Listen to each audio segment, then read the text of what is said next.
Sweet Baby Inc. has effectively destroyed another studio. We talked about this a month or two ago where Rocksteady suffered a huge loss with Suicide Squad Kill the Justice League. This game came out and my God, did it ever utterly flop.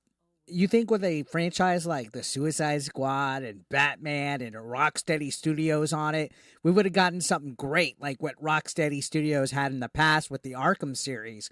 But no, they had to go and get Sweet Baby Inc. and screw it all up, which is another prime example of when you go woke, you go broke. And I know right now I had a little left wingy wokey just ultimately cringe and start typing away on his keyboard how I'm some right wing grifter that's wrong and screw me and screw all my ilk and my other bigots and racists. But proof's in the pudding.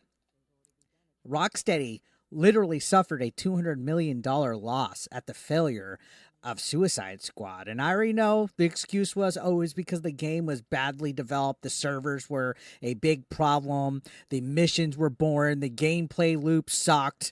I already see the excuses. And that's the problem is Sweet Baby Inc. themselves, all these wokies, these political activists that cover and write damage control pieces, they all can't see the forest through the trees. They can't see that DEI is the problem that's infecting this gaming industry. And they say that the majority of gamers don't care about this stuff. Well, guess what? The majority of gamers didn't buy your game. And your little modern audience that you cater to didn't buy it either.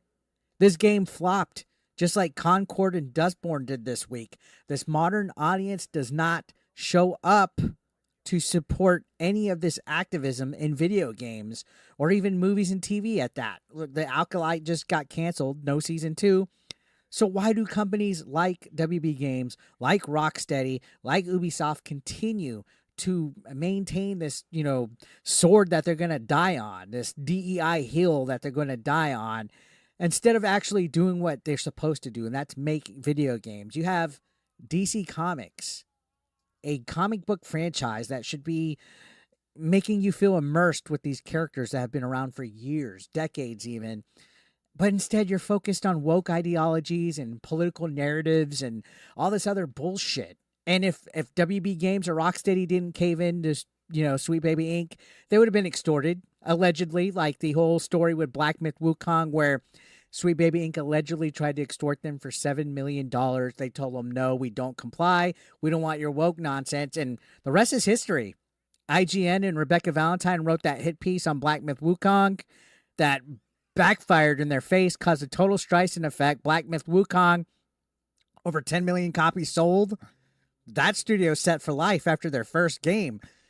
Rocksteady Studios is going to probably die soon because of Suicide Squad. After being a great studio known for making good games, they caved in. They went woke, and now they're in trouble, guys, to where 41% drop-off of game sales revenue year to year, $200 million loss. Like how much of this do you want to fucking ignore that it's Sweet Baby Inc.'s doing? They're literally a poison, guys. They're ruining this video game industry. And now the latest news today is that Rocksteady Studios had to fire some people or call them redundancies, right? And one of them is apparently on paternity leave at this moment. They posted on social media saying that they were let go, essentially, during paternity leave. Yikes. And I know, it's corporations. They don't give a shit about their employees. They wouldn't have to be firing anybody if they weren't worried about catering to political narratives. That's the whole thing that I argue against. It's not because I'm crying. I always hear that. Imagine being 40 years old and crying about this stuff instead of just enjoying your video games. This is a platform. This is every bit of my platform to voice my opinion and my thoughts as Kotaku or IGN gets to. It's so weird that when it's anything that goes against that echo chamber, it's automatically labeled as a right-wing grift. It's labeled as somebody being an idiot or a dumbass because that side, the woke side, or even, I dare say, the people that are just fence riding and don't want to hear the truth about what's happening to all of entertainment, they want to just try to label it as nonsense and that you're crying instead of actually having a platform and an opinion. That's what it is at the end of the day. They don't want anything that goes against the woke narrative. That's why you see these journalists that are actually political activists trying to write hit pieces on people, trying to write damage control articles on Sweet Baby Inc. like Alyssa Mercante did, because it just fails each and every time, guys. Suicide Squad was a major bummer. All right, they let go of half of their QA department, according to what I'm seeing. They were told many Rocksteady staff were anonymous. They asked to be anonymous sources. They told gaming websites like Eurogamer that the loss of so many roles in the developers QA department, including team members with specialized knowledge, would leave their whole entire company, that they're no longer with the company. Can I help you with something? And it's also been, I believe, half. I believe they went from a studio department of over 33 team members to 15. And I think also the other day or the other month when we reported on this, they let go people then. And the whole consensus is that studio is not going to be lasting much longer. And it's all labeled as restructuring. No, it's, hey, we fucked up. That's what it is.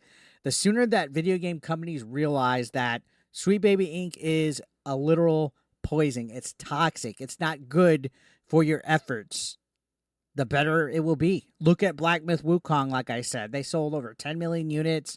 They're crushing it. They told, Sweet Baby Inc., screw you, because Sweet Baby Inc., they intimidate. They go to video game developers. They tell them you need to have this, and that in your game, like a DEI checklist. If they don't comply, they threaten to smear them. They go to their market. Literally, one of the Sweet Baby Inc. honchos said that they will go to the marketing department and scare them until they get what they want. These people are evil. They're vile. All right. Diversity is a good thing when it happens naturally, you stupid motherfucker. But it doesn't happen naturally when we have consultancy firms literally strong-arming people, threatening them, asking for exorbitant amounts of money. And if they don't get their way, they will write hit pieces on you like they did to Wukong. It's almost like a lose-lose situation for video game studios like Rocksteady, because if they didn't comply, they would have gotten, smeared. If they do comply, the game fails and suffers a $200 million loss. $200 million loss, guys. This is easily one of the biggest fails in gaming history. Immensely. Like, there's no coming back from that. I honestly think this studio is in trouble. I don't see them being around much longer, all because they decided to do stupid things like put a Mrs. Freeze in the game, a gender-swapped Mr. Freeze, instead of actually making a entertaining video game. Oh, but it's the servers, Eric. No, dude, do not turn a blind eye to bullshit like Mrs. Freeze. Don't turn a blind eye to all the other woke bullshit that they tried to put into this game. It's a mess, and it's proof that nobody wants this. This modern audience, guys, does not exist. They do not support anything monetarily. Look at everything this past week. Dustborn, complete bomb.